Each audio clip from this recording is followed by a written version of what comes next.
이야기 이렇게 쭉 보면서 어떤 느낌이었어요? 지금 나와 있었던 그 새로운 가치관이 인간에게 정립되는 과정에 있어서는 이런 과정들이 계속 반복되어 왔겠구나 하는 것들. 그리고 참 아프구나.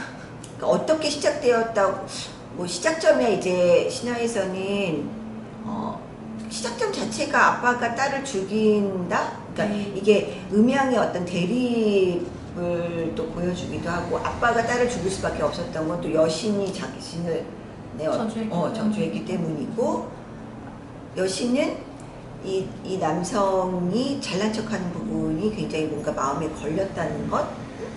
신을 기만하면서부터 또 할아버지도 이렇게 저주도 시작이 되고. 그 기만했던 건 어떤 거지? 신을 기만했던 게? 애기 잘라서 먹인 거. 애기 잘라서 먹인 것도 뭐야? 아니, 그 처음에 이제 할아버지가 있어요. 오레스테스의 할아버지인데 탄탈로스라고 하거든요. 이 사람이 이제 기고만장해져서 신들을 놀리는 짓을 했어요. 어떻게 했냐면 신들을 초대해서 요리를 대접했는데 그 요리가 뭘로 만든 거냐면 어린 아들을 토막내서 죽여서 만든 요리였다. 그래서 이제 이걸로 신들의 지혜를 시험해 보려고 했었다는 얘기가 있어요. 그것 때문에 신들이 노해서 저주가 시작되었다고 해요. 이제 그게 시작점이 할아버지가 지은 죄가 그거고 아버지가 지은 죄는 그 잘난 척하다 이제 딸을 바쳐야지 이제 출정을 그러니까 할 수 있어요. 애초부터 신들에게 좀 찍힘을 받은 집안이었는데 그게 지가 잘못한 줄 모르고 잘난 척한 모습이 되게 눈에 거슬려서 너 안 돼! 했는데 이거 풀어주세요. 그러면은 풀려면은 네 딸을 바쳐. 근데 본인은 자신의 욕망을 위해서 자신의 어떤 명예와 뭐 크게 보면은 대의라고도 할 수 있겠지만 어머니 몰래 자기 아내 몰래 딸을 바치고 딸을 바쳤고 그거를 안 엄마는 또 복수하고 정부와 함께 합심해서 남편을 죽이고 이거를 또 북의 쪽의 신들이 아들아 네가 가서 복수를 해라. 너가 너가 네 아비의 복수를 해야 된다. 네네네. 이렇게 돼서 이쪽에서는 이쪽을 복수하고 저쪽에서는 저쪽을 복수하고 네네. 결국은 알아봤더니 그 상황에서 이 아들이 굉장히 힘겨운 그런 계속 누적된 피해 역사 속에서 엄청나게 아프고 힘든 선택을 할 수밖에 없었던 상황들이 이어지고 결국 이 아들도 엄마를 죽이는 정말로 너무너무 가슴 아픈 일을 할 수밖에 없는 어떤 그런 상황으로 몰려버리고 그 상황 속에서 이것을 이 상황을 평정한 것은 아테네 여신이 아테네 신은 주로 뭐 하는 신이었어요? 전쟁과 지혜. 전쟁과 지혜. 그러니까 지혜의 신, 아테네 전쟁과 지혜의 신이 칼을 제대로 써서 어떤 부분들이 어떻게 이것을 우리가 분별해야 되는지에 대해서 한 번 더 인간들에게 물어보고 인간들 입장에서는 이쪽도 맞고 이쪽도 맞다. 그러니까 네가 꼭 틀렸다고 할 수는 없다. 너의 죄를 사함아. 그러니까는 사실 어느 쪽의 편을 들 수도 없는 상황인 건 맞는 것 같아요. 그렇죠? 이쪽 편에서는 이쪽이 맞는 거고 이쪽 편에서는 또 이쪽이 맞는 거죠.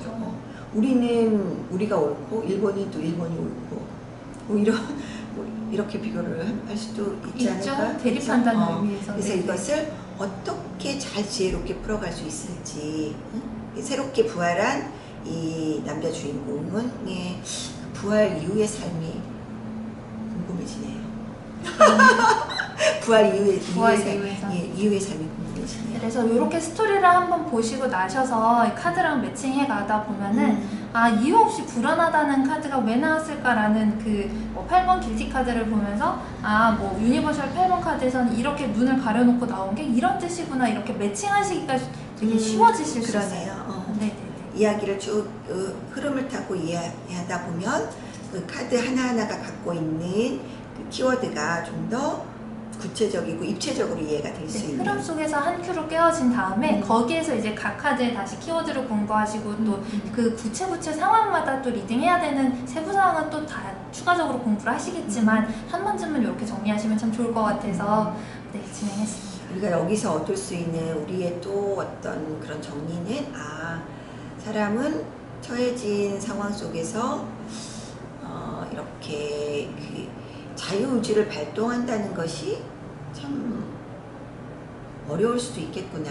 그러나 그 모든 상황 속에서도 다시 부활할 수 있는, 내가 완전히 이 남자 주인공이 일찍 죽어버렸으면 빨리 부활할 수 있었을까? 그냥 속편하게 그냥 죽었을 수 있겠죠? 이 골적골 안 보고 일찍 죽어버렸으면 죽는 거 외에는 답이 없기 때문에 일단 죽는 걸로 결말을 내지 않았을까, 이 스토리 안에서는. 그렇죠? 그렇죠. 근데 조금 더 일찍 좀 분별을 할 수 있었으면 좋았겠네요. 일찍 분별을 할 수 있었으면 이 친구가 뭔가 행동을 시작할 시점에서 뭔가 마무리를 할 수도 있었겠죠. 그렇죠. 어머니를 죽이지 않는 선에서. 그러니까 결국 엄마를 죽일 수밖에 없었던 것도 본인의 어떤 분별과 그 신들의 압박을 통해서 받는 그 두려움, 내 존재의 두려움이라고 볼 수 있지 않을까, 그렇죠? 그렇죠. 나도 죽을 수 있어. 나는 어떡해. 나는 어떡해. 내가 살려면 어쩔 수 없으면. 그렇죠. 어쩔 수 없어. 그 어쩔 수 없어가 진짜 무서운 것 같아요. 어쩔 수 없어는 내가 그걸 저지르고 난 뒤에 오는 책임을 만져주지는 못하잖아요. 어쩔 수 없지만 그에 대한 책임도 내가 져야 되는 어쩔 수 건데. 없지만 훨씬 더 큰 아픔으로 돌아온다는 것도 힘들어. 어쩔 수 없네요. 어쩔 수 없네. 네, 그렇습니다. 참 이 마음을 중심 어떤 분별의 기준을 잘 세울 수 있다는 거, 그 참 중요한 것 같아요. 네, 분별력이나 사고력이 발달되어 오는 과정을 이렇게 표현을 하는 걸 보니까 이게 말하는 거, 상처 주는 거, 남한테 이렇게 분별을 세우는 거 자체가 아프지 않고 클 수 있는 방법이 없을까요? 그러니까 왜 할아버지가 신들을 우롱한 것부터 교만한 거잖아, 그죠? 거기서부터 해가지고 왜 쓸데없이 그냥 좀 잠잠히 가서 전쟁을 하시지, 또 잘난 척 하시고. 응? 이게 되게 이성이 마음 이성 이런 게 되게 양날의 검과 같다고 하잖아요. 그래서 저는 전쟁의 여신 아테네가 가진 검이 양날이라고 여기서 얘기를 하거든요. 그래서 동물의 차원을 초월할 수 있게도 하는데 또 반대로 자신을 무참하게 파괴할 수 있다. 이렇게 두 가지 면을 가진다는 데서 되게 그런 면은 잘 표현되지 않았나 생각이 들었어요. 그러니까 우리가 동물의 차원을 뛰어넘는다는 것은 뭔가가 동물하고는 다른 차원의 의식 활동을 할 수 있다는 거잖아요. 네. 그 다른 차원의 의식 활동이 결국은 내가 더 크게 사랑할 수도 있고 반듯하게 분별할 수도 있는 반면에 엄청난 그 꼬임과 앙심과 증오와 이것으로 뒤바뀔 수도 있다는 그런 느낌으로 오네요. 네. 그리고 그 시작이 잘난 척이라는 거예요. 교만하고 잘난 척하면 이 모든 아픔의 시작이 교만과 잘난 척, 그리고 나만 보는 상대를 같이 바운더리에 넣지 않고 해버리는 판단, 이런 것들에서도 그러니까 시작하지. 만약에 이 친구가 엄마를 죽이고 나서 내가 과연 행복하고 바르게 떳떳하게 편안하게 살아갈 수 있을까에 네. 대해서 좀 더 깊이 있게 고찰할 수 있었으면 이렇게 접속 가서 엄마를 죽이는 데만 열심히 하지는 않았을 것 같아요. 그러면 그렇게 그 이후의 삶이 더 괴롭고 힘들 수도 있겠다라고 생각했으면은 그 두려움의 또 다른 어떤 부분들을 조금 더 이 두려움을 극복할 수 있는 다른 방법들을 찾아보지 않았을까 그렇죠. 라는 생각이 드네요. 네. 이제 또 오늘 굉장히 가슴 아프다고 해야 되나? 좀 그러네요. 그리스 신화는 좀 이게 예쁘긴 한데 신들이 예쁘긴 한데 그림은 예쁜데 내용이 예쁘지 않아요. 그 내용은 정말 야만적이죠. 참 야만. 근데 이게 그런 얘기가 있어요.